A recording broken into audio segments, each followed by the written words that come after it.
आपने एक बार कांग्रेस को गुजरात से हटाया तो फिर उसको पैर नहीं रखने दिया।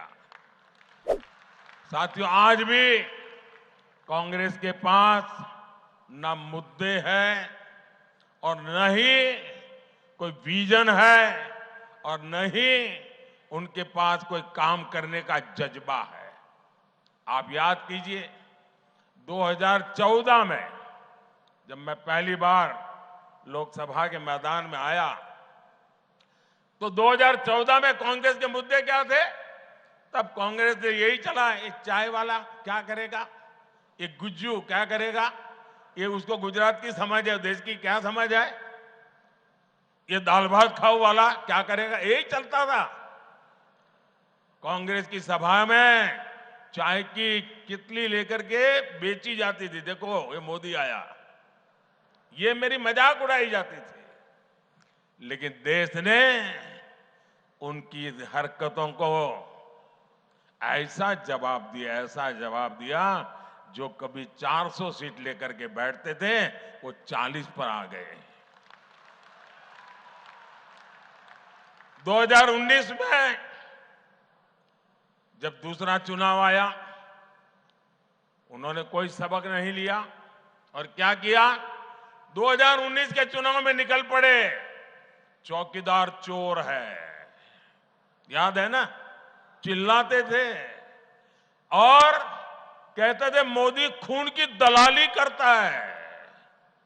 और राफेल के छोटे छोटे खिलौने बना करके सभी सभाओं में घूमते थे राफेल लेकर के। मंच पर भी इस बार संविधान लेके घूम रहे हैं, उस समय राफेल लेके घूम रहे थे। एचएएल को लेकर के भांति भांति के झूठ फैलाए। जनता ने फिर एक बार उनकी स्थिति ऐसा पैदा कर दी कि वो अधिकृत रूप से विपक्ष भी नहीं बन पाए। इतना हाल उनका खराब कर दिया। साथियों, 2019 के बाद इन्होंने मोदी का अपमान करने का अभियान और तेज कर दिया।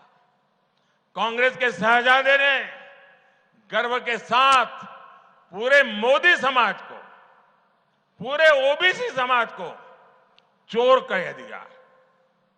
मोदी क्योंकि गुजरात से है इसलिए पूरे देश में गुजरातियों के विरुद्ध नफरत फैलाने की एक भी मौका नहीं छोड़ा जा रहा है। ये नहीं रुके, इन्होंने मेरे माता पिता पर भी भला बुरा कहने में पीछे नहीं रहे। भाइयों और बहनों, अब 2024 में कांग्रेस और इंडी गठबंधन ऐसा झूठ लेकर के फिर से एक बार मैदान में आए हैं और उनकी जो इकोसिस्टम है वो भी उस झूठ को हवा दे रही है।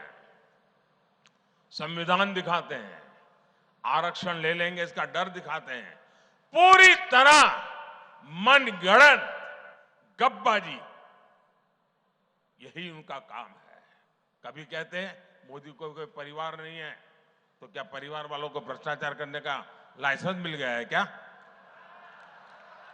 कभी कहते हैं मोदी को जेल में डाल देंगे, कभी कहते हैं मोदी का सर फोड़ देंगे। ऐसी ऐसी बातें लेकर के वो चुनाव के मैदान में उतरे हैं। और देखिएगा इस बार भी ये पहले से कम सीटों में सिमट जाएंगे।